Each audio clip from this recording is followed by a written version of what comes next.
امام الانبیاء کو کس نے پیدا کیا؟ اللہ نے۔ امام الانبیاء کو آسمانوں پہ کون لے کے گیا؟ سبحان الذی، پاک ہے وہ ذات اسریٰ بعبدہ، جو اپنے بندے کو لے گئے۔ اور عبد ہونا ہمارے ہاں، ہم نا جی کئی دفعہ غلط فہمی کا شکار ہوتے ہیں۔ انسان جو ہے نا یہ فرشتوں سے بہتر ہے۔ ایک ادنا انسان کی خدمت کے لیے 4 فرشتے ہوتے ہیں، دائیں بائیں منکر نکیر، آگے پیچھے آپ کو جو بچاتے ہیں کہ آپ کا ایکسیڈنٹ نہ ہو جائے، آپ ادھر نہ گر جائیں۔ جبریل علیہ السلام جو بہت اعلیٰ مقام رکھتے ہیں، جسے روح الامین بھی کہا گیا، امام الانبیاء کے خط لانے والے تھے، پیغام لانے والے تھے، چٹھی رساں تھے، جیسے ہمارے دفاتر میں جسے ہم کہتے ہیں نیب قاصد ہے۔ اب آپ کا مقام کتنا تھا؟ اس لیے ابن قیم رحمۃ اللہ علیہ لکھتے ہیں کہ عبد ہونا جو ہے نا، عبد، یہ انسان کسی کے لیے بہت بلندی والی چیز ہوتی ہے۔ اسی لیے اسی آیات کے آگے اللہ تعالیٰ نے کہا وَإِن كُنتُمْ فِي رَيْبٍ مِّمَّا نَزَّلْنَا، اگر تمہیں اس بارے میں کوئی شک ہے، شبہ ہے جو ہم نے نازل کیا عَلَىٰ عَبْدِنَا، کیا کہا؟ عَلَىٰ عَبْدِنَا، اپنے بندے میں۔ ادھر کیا؟ سبحان الذی اسریٰ بعبدہ، جہاں پہ اور کلمہ شہادت میں بھی کیا ہے؟ عبد۔ تو عبد ہونا جو ہے نا یہ بہت اونچی چیز ہے، ہم اس کو، اور جو بندگی ہے نا، بندگی، دیکھیں اللہ کے سامنے سر رکھنا، یہ انسان کے لیے سب سے اونچا مقام یہی ہے۔ اور جو اللہ کے سامنے نہ جھکتا، پھر اس کو در در کی ٹھوکریں کھانا پڑتی ہے۔ تو برکیف اللہ تعالیٰ کہتے ہیں کہ الہ وہ ہے۔ اب یہ میں نے بات اس لیے رکھی کہ کسی کو شک ہو سکتا ہے۔ اسلام کی تعلیمات روزے روشن کی طرح عیاں ہیں، وہ ان میں کوئی کجی نہیں، ٹیڑھا پن نہیں، بہت ہی وضاحت والی ہے۔ پھر کسی کو زبردستی مسلمان نہیں۔ پھر اسلام کے اندر رایتیں کتنی ہیں؟ اچھا بھائی، رایتیں کیا ہے؟ اگر کھڑے ہو کے نماز نہیں پڑھ سکتے، بیٹھ کے پڑھ لو، بیٹھ کے نہیں پڑھ سکتے، لیٹ کے پڑھ لو، اگر وضو نہیں کر سکتے، بیمار ہو تو تیمم کر لو، اگر پانی نہیں ہے تو تیمم کر لو۔ اور تیمم کا طریقہ بھی اتنا آسان، یہ مٹی کو ایسے ہاتھ لگائیں۔ کل ہمارے ایک جہاں نوجوان نے کہا جی پانی بڑا ٹھنڈا ہے، میں تیمم کیسے کرتا؟ مٹی جہاں پہ ہے ہی نہیں۔ اب دیکھیں جہاں پہ مٹی نظر نہیں آتی، بھائی باہر نکلیں کتنی مٹی پڑی ہے۔ میں نے ایک چٹکی اٹھائی تو اس کو جہاں ہاتھوں پہ رکھا، پھونک ماری، ایسے منہ پہ پھیرا، اور دائیں ہاتھ کے نیچے ایسے بایاں بائیں کے نیچے بسم اللہ پڑھ کے مٹی کو ہاتھ لگائیں، پھونک مارے، چہرے پہ پھیریں، دائیں ہاتھ کے نیچے بایاں بائیں کے نیچے دائیں۔ یہ تیمم ہے، غسل کا بھی، وضو کا بھی۔ اب اسلام کے اندر تو اتنی آسانیاں ہیں کہ اسلام کو دین فطرت اس لیے کہتے ہیں۔ پھر اللہ نہیں کہتا کہ اس پہ حج فرض نہیں جس کے جو سفر والے حالات خطرناک ہوں، یعنی ایک بندے نے سفر کرنا ہے، اس کا سفر محفوظ نہیں، حج فرض نہیں۔ ایک بندے کے پاس پیسے نہیں، اس پہ حج فرض نہیں۔ دیکھیں کیسا آسان دین ہے۔ ایک بندے کے پاس پیسے نہیں، اس پہ زکوٰۃ فرض نہیں۔ ایک بندہ لنگڑا ہے، اس پہ جہاد فرض نہیں۔ ایک بندہ اندھا ہے، اس پہ جہاد فرض نہیں۔ دیکھیں کتنی راتیں دی ہیں اللہ نے۔ بیمار، آپ بیمار ہو گئے ہیں، جمعہ فرض نہیں۔ آپ قید میں چلے گئے ہیں، جمعہ فرض نہیں۔ آپ مسافر ہیں، جمعہ فرض نہیں۔ یعنی جو بھی ہر جگہ رائے دی، اس لیے کہا گیا لا اکراہ فی الدین قد تبین الرشد من الغی فمن یکفر بالطاغوت۔ اب یہاں پہ یہ بات ہے، جو باطل چیزوں کا انکار کرے۔ دیکھیں ایک ذمہ دار ہے، کھیت کے اندر جڑی بوٹیاں بھی ہیں، کھیت کے اندر ہر طرح کی چیزیں ہیں، اس میں وہ قیمتی فصل کاشت کر دیں۔ مثلاً ہم نے زعفران بیجنا ہے، یا ہم نے کوئی بڑی اعلیٰ کو فصل کاشت کرنی ہے، اس کھیت کے اندر سرکنڈا بھی ہے، ایڈسٹ بھی ہے، دیگر بھی جڑی بوٹیاں ہیں، ہم ان کو تلف ہی نہیں کرتے، ان کو ختم ہی نہیں کرتے، کھیت میں ہل ہی نہیں چلاتے، تو ہم ویسے بیج ڈالتے، بیج ضائع ہو جائے گا۔ پہلے زمین تیار کرنی ہے، اس لیے فَمَن یَکْفُرْ بِالطَّاغُوتِ وَیُؤْمِنْ بِاللَّهِ، پہلے باطل گندے شرکیہ بدعت والے نظریات کا انکار کرو. پہلے کمرے سے مرا ہوا چوہا اٹھا کے باہر پھینکو، پہلے گندگی باہر پھینکو، پھر خوشبو لگاؤ، پھر اگربتیاں لگاؤ. اگر ایک کونے میں مرا ہوا چوہا پڑا ہے، دوسرے کونے میں آپ 100 اگربتی بھی لگا دیں، وہ بدبو آتی رہے گی. اس لیے لا الہ کلمے میں بھی پہلے نفی ہے. کوئی الہ نہیں، کوئی معبود نہیں. لا الہ الا اللہ، مگر ایک اللہ. یعنی پہلے انکار پھر باقی اقرار. تو باطل جتنے بھی نظریات ہیں، شرک والے، بدعات والے، ان کا پہلے انکار ہے، پھر صحیح بات کا اقرار ہے. فَمَن يَكْفُرْ بِالطَّاغُوتِ وَيُؤْمِنْ بِاللَّهِ، جو کوئی طاغوت کا انکار کرے، اللہ پہ ایمان لے آئے، فَقَدْ اسْتَمْسَكَ بِالْعُرْوَةِ الْوُثْقَىٰ، پھر اس نے ایک پکی چیز کو، مضبوط چیز کو، مضبوط کڑے کو، رنگ کو تھام لیا ہے. لا انفصام لہا، جو کبھی ٹوٹے گا نہیں. یعنی جن کا ایمان مضبوط ہوتا ہے وہ کبھی بھی ڈگمگاتے نہیں، خواہ انہیں کوئی بھی سزا دے دی جائے. اس لیے صحابہ کو دہتے ہوئے انگاروں پہ لٹایا گیا، وہ ڈگمگائے نہیں. ایسے بھی گزرے ہیں جن کے سر کے اوپر آرا رکھ کے چیر دیا گیا، وہ ان کا ایمان متزلزل نہیں ہوا. اور ایسے بھی ہیں جنہیں بڑی سزائیں دی گئی ہیں، گوشت لوہے کی کنگھیوں سے نوچا گیا. اور آج آپ دیکھیں فلسطین کے اندر، ہم یہ ان کو صحابی تو نہیں کہتے، عام لوگ ہیں، کتنا ظلم ہو رہا ہے. کتنے دن ہو گئے ہیں جنگ میں، ہمارے چند گھنٹوں کے لیے بجلی بند ہو جائے، چند دنوں کے موبائل سروس بند ہو جائے، کہیں پہ جہاں کوئی ٹریفک والے جو ہے نا سٹرائی کر دیں، کچھ دنوں کے لیے ہسپتال بند ہو جائے، ہم کہتے ہیں نظام زندگی مفلوج ہو گیا، ہائے مارے گئے، کدھر جائیں. اب جو بمبوں کی بچھاڑ میں اتنے دنوں سے رہ رہے ہیں، بغیر ایمان کے کوئی رہ سکتا ہے؟ یہ ایمان ہی کی طاقت ہے جو ان کو بچائے ہوئے ہے. اور ایمان ہی کی طاقت ہے کہ دنیا کی سپر پاور ساری ان کے پیچھے ہیں، لیٹسٹ اسلحہ ہے، اور اس 21ویں صدی میں ان کے سامنے وہ کھڑے ہیں. اور اخلاقی جنگ وہ جیت چکے ہیں. اخلاقی لحاظ سے پوری دنیا میں فاتح ہیں اس وقت. دیکھیں، ایک ہے فتح کرنا، ایک ہے قبضہ کرنا. فتح اور قبضے میں بڑا فرق ہوتا ہے. فتح ہوتا ہے حکومت ہو دلوں پہ، حکومت ہو ذہنوں پہ، لوگ آپس سے عقیدت کرے، لوگ آپس سے محبت کرے، جیسا کہ صحابہ کرام رضوان اللہ مجمعین تھے. علاقوں میں جاتے تھے، لوگ ویلکم کہتے تھے، لوگ ان کا احترام کرتے تھے، لوگ ان کی عزت کرتے تھے. اب امریکہ افغانستان میں آیا، پہاڑ تک تباہ کر دیے، درخت تک تباہ کر دیے. رشیا آیا، کیا حکومت قائم کر سکے؟ قبضہ رکھا جس نے رکھا. کوئی امریکی زیادہ نہ گھوم سکتا تھا افغانستان میں. تو یہ قبضے میں اور حکومت میں فرق ہے. بعین ہی عزت میں اور خوشامد میں فرق ہے. دوبارہ نوٹ کرو، ہمارے جیسے نا کوئی جب ہم کسی عہدے پہ ہوتے ہیں نا تو لوگ خوشامدی بڑے ہوتے ہیں. کیا بات ہے جی، کبھی آپ کے سوٹ کی تعریف کریں گے، کبھی آپ کو کہیں گے جی آپ تو بڑے خوش اخلاق ہیں، کیونکہ انہوں نے اپنے کام نکالنے ہوتے ہیں. ہم سمجھتے ہیں یہ بندہ میری بڑی رسپیکٹ کرتا ہے.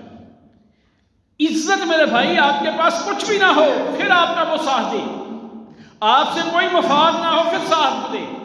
عزت ہمیشہ دین سے ملتی ہے. دنیا کی عہدوں سے خوشامد مل سکتی ہے.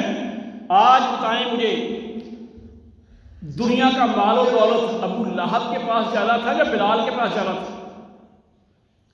چدراہٹ ابو جہل کے پاس تھی اس دنیا کی اس وقت کی، بلال حبشی اور دیگر جو غریب صحابہ تھے ان کے پاس. لیکن آج عزت کس کی ہے؟ آج ہمارے دلوں میں احترام کس کا ہے؟ احمد بن حنبل رحمۃ اللہ علیہ کی حکومت تھی یا ان ظالموں کی جو آپ پہ درے مارتے تھے؟ آج عزت احمد بن حنبل کی ہے ہمارے دلوں میں یا ان ظالم حکمرانوں کی ہے؟ تو ہم لوگ نا جی وقتی طور پہ شیطان کے دھوکوں میں آ کے عزت اور خوشامد میں فرق نہیں کرتے. بعین ہی حکومت میں اور قبضے میں فرق نہیں کرتے، بعین ہی رزق میں اور کمائی میں فرق نہیں کرتے۔ دوبارہ سنیں، رزق میں اور کمائی میں۔ ہمارے پاس دنیا کی بڑی نعمتیں ہیں، ہم استعمال ہی نہیں کر سکتے۔ نعمتیں ہماری ہیں، قبضہ کسی اور کا ہے۔ گاڑی ہماری ہے، انجوائے ڈرائیور کرتے ہیں۔ گھر ہمارا ہے، ہمیں وہاں پہ رہنا نصیب ہی نہیں ہوتا، وہاں پہ نوکر رہتے ہیں سارا دن۔ کھانا ہمارا بڑا اعلیٰ ہوتا ہے، ہم سے زیادہ وہ کھاتے ہیں۔ بھئی رزق تو ان کا زیادہ ہے، آپ کا کسب زیادہ ہوگا۔ تو یہ بات جب تک بندہ جو ہے نا دین کی سمجھ نہیں رکھتا تو اس کو بہت ساری باتوں کی سمجھ بھی نہیں آتی۔ اور سچی بات ہے کہ اگر بندہ تھوڑا سا بھی درد دل والا ہو، تھوڑا سا بھی صحیح رکھنے والا ہو تو اللہ اسے ہدایت دے دیتے ہیں۔ ایک بھائی میرے اسٹوڈنٹ ہیں، وہ بڑی اہم پوسٹ پہ ہیں، تو وہ کہنے لگے کہ فیصل آباد سینٹرل جیل میں نا 4 لوگوں کو پھانسی دینی تھی، تو گورنمنٹ کی طرف سے مجھے ان کا آخری پیغام ان کے عہدے کی بنا پہ ریکارڈ کرنے کے لیے بھیج دیا گیا۔ کہتے ہیں ان کو 2 کر کے نا 4 تھے، تختہ دار پہ لٹکایا گیا۔ کہتا ہے ایک میرے دائیں ہوتا تھا، ایک بائیں ہوتا تھا، میں ان کی کمر پہ ہاتھ بھی رکھتا تھا کہ تو ان سے میں نے ان کی وصیت لی، لیکن کہتا میرے ذہن میں اللہ نے ایک فلم چلا دی میرے ذہن میں کہ تو اپنے عہدے پہ ناز کرتا ہے، ان دونوں کو فرض کر کہ ایک بھٹو تھا جو ملک کا وزیر اعظم تھا اور سندھ کا جاگیردار تھا، اس کے باہر کے بینکوں میں بہت پیسے تھے، ایک اس کے دفتر کا پی این ہے، ان دونوں میں دونوں کو اکٹھے پھانسی لگ رہی ہے۔ چند لمحوں کے بعد ان کا مقام کیا ہے؟ دونوں کی قبر ایک جیسی۔ معاملہ اس اللہ کے سپرد ہوگا۔ کس کے سپرد ہوگا؟ اللہ کے سپرد ہوگا۔ کام کیا آئے گا؟ اعمال۔ اسی لیے یہ جو ہم سمجھتے ہیں نا جی فلاں تکلیف آ گئی، جب تک آپ حق پہ ہیں، جب تک آپ ایمان پہ ہیں، آپ ناکام نہیں۔ ناکام اس وقت ہوں گے جب آپ دین سے دور ہو گئے، جب آپ کے ایمان میں خلل آ گیا، یہ نقصان ہے۔ اور یہ صحابہ کی مثالیں ہیں۔ حضرت دیناریہ رضی اللہ تعالیٰ نے ایک صحابیہ تھی، غالباً جنگ احد کا واقعہ ہے، تو ان کے خامد، ان کے باپ، ان کا بھائی، ان کا بیٹا، 4 افراد اس جنگ میں شریک تھے۔ تو اب خواتین تھیں، ہماری خواتین جیسی طرح نا ٹی وی پہ بیٹھ رہی ہیں، ٹک ٹاکر دیکھ رہی ہیں، فلاں کا سوٹ بڑا اچھا ہے، سجدہ ریز ہیں، میدان جہاد کے لیے دعائیں کر رہی ہیں، قاصد خبر لے کے آتا ہے، پوچھتی ہیں کہ اللہ کے رسول کا حال کیا ہے؟ وہ بتاتا ہے وہ تو خیریت سے ہیں، لیکن آپ کا باپ شہید ہو گیا۔ کہتی الحمدللہ، کوئی بات نہیں، امت کے باپ زندہ ہے۔ تھوڑی دیر کے بعد پھر سجدے سے اٹھتی ہیں، پھر خبر آتی ہے، پوچھتی ہیں کہ اللہ کے رسول کا حال کیا ہے؟ وہ بتاتے ہیں کہ اللہ کے رسول تو زندہ ہیں، لیکن آپ کا بھائی شہید ہو گیا ہے۔ کہتی کوئی بات نہیں، الحمدللہ۔ پھر سجدے میں گر جاتی ہیں۔ پھر تیسرا بندہ آتا ہے، اس سے یہی خبر پوچھتی ہیں، انہوں نے کہا کہ اللہ کے رسول تو زندہ ہیں، آپ کا بیٹا شہید ہو گیا ہے۔ کہتی کوئی بات نہیں۔ اور جب چوتھی دفعہ سنا، کسی نے کہا کہ آپ کا خامد بھی شریک ہو گیا ہے، اللہ کے رسول، تو پھر تھوڑے سا صدمہ لگا، کہنے لگی کہ الحمدللہ قیامت کے دن میں ایک شہید کی بیٹی، ایک شہید کی بیوی، ایک شہید کی بہن اور ایک شہید کی ماں کی حیثیت سے اٹھائی جاؤں گی، یہ میرا مقام ہوگا۔ چونکہ وہ سمجھتے تھے کہ دنیا عارضی ہے، اور میں نے اور آپ نے اسی دنیا کو ہر چیز بنا لیا ہے، اور اسی لیے ہماری ٹینشنیں ختم نہیں ہوتی۔ ٹینشن سے بچ بندہ وہی سکتا ہے جس کا ایمان پختہ ہے۔ اور یہی بات اللہ تعالیٰ قرآن پاک میں کہتے ہیں فَإِمَّا يَأْتِيَنَّكُم مِّنِّي هُدًى، جب تمہارے پاس میری طرف سے ہدایت آئے۔ کس کی طرف سے؟ رب کی طرف سے۔ ہدایت مولوی نہیں بناتے، ہدایت اسمبلی نہیں بناتی، ہدایت پنچایتیں نہیں بنا سکتی، یہ مین میڈ نہیں، یہ من جانب اللہ ہے۔ فَإِمَّا يَأْتِيَنَّكُم مِّنِّي هُدًى، ہدایت اللہ کا قرآن ہے اور محمد صلی اللہ علیہ وسلم کا فرمان ہے، وہی ہے۔ تو پھر کیا ہے؟ فَمَنْ تَابَعَ هُدَايَ، جس نے اس ہدایت کی پیروی کی جو اللہ کی طرف سے نازل شدہ ہے، فَلَا خَوْفٌ عَلَيْهِمْ وَلَا هُمْ يَحْزَنُونَ، نہ انہیں کوئی خوف ہوگا نہ کوئی غم ہوگا۔ یعنی جو کتاب و سنت پہ عمل کرتے ہیں وہی غم سے بچتے ہیں، وہی خوف سے بچتے ہیں، اور جو خواہشات پہ چلتے ہیں تو پھر میرے بھائی جب ہم ادھر ادھر کی حرکتیں کرتے ہیں تو پھر ٹینشنیں پریشانیاں ہی بنتی ہیں۔ ہاں اگر وہ کوئی اللہ کے راستے میں جب بندہ صحیح ہوتا ہے، نقصان ہوتا ہے، تو کہتا ہے قدر اللہ ما شاء۔